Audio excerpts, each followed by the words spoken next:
অনেক স্টোরের নাম শুনেছি সবাই, তবে শেষ বিদায় স্টোর এই নামটি যেন বিদায়ের ঘন্টা মনে করে দেয়। নামটির সাথে জুড়ে আছে বিদায়ের সম্পর্ক। যুগের পর যুগ এমন একটি স্টোর দাঁড়িয়ে আছে রাজধানীর আজিমপুর কবরস্থানে।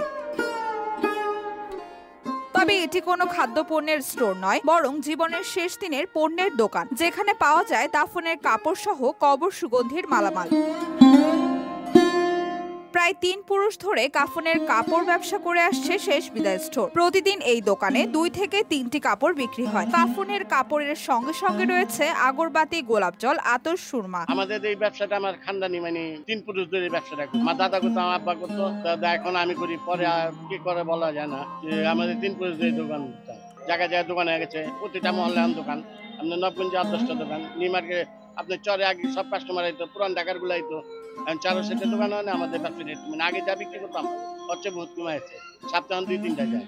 শেষ বিদায় স্টোরের দোকানি সাইজউদ্দিন, সে নিজেই কাফনের কাপড় সংগ্রহ করে। তার পাশাপাশি আরো ২ ভাই সমান ভাগে পরিচালনা করেন শেষ বিদায় স্টোর। আমি নিজেই কাপড় আনি, নিজেই কাটি, নিজেই। অভিজ্ঞতা তো এটা ছোট থেকে দেখাইছি না, নিশ্চয়ই হয়ে যায় এরকম একটা। আজিমপুর কবরস্থান ঢাকার মধ্যে একটি অন্যতম হওয়ায় শেষ সমাধিটুকু এখানেই বেশি হারে হয়ে থাকে। এদের মধ্যে অনেকেই দুস্থ, অসহায় হয়ে থাকে। শেষ বিদায়ের কাপড়টুকু কেনার টাকা না থাকায় এই স্টোরের দোকানিরা ফ্রিতেই দেন শেষ কাপড়টুকু।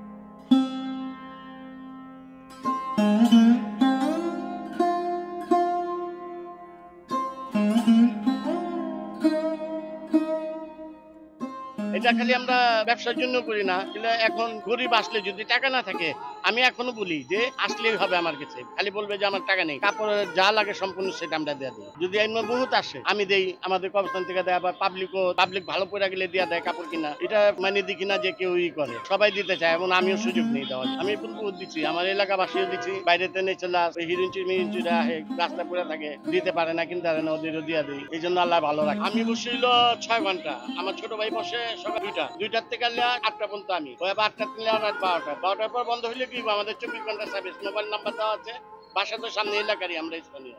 ওই ফোন করলে আমরা এসে কাপড় দিয়ে যাই। রাত যাওয়াটাই বাজু, সঙ্গে সঙ্গে আসবো, বাসাই কাছে, ছোট আসলে সঙ্গে সঙ্গে দিয়ে যাই। ৪০০ বছর আগের পুরনো কবরস্থান আজিমপুরের গোড়াপত্তন হয়েছে ঢাকা শহরের পত্তনের সূচনা লগ্নে। ধারণা করা হয় সপ্তদশ শতকে রাজধানীর বুকে আজিমপুর কবরস্থান গড়ে ওঠে, যার বর্তমান আয়তন প্রায় ৭.৭৪ বিঘা। এই স্থানে জড়িয়ে রয়েছে রাজধানী মানুষের আবেগ অনুভূতি, কান্না, স্মৃতিচারণ।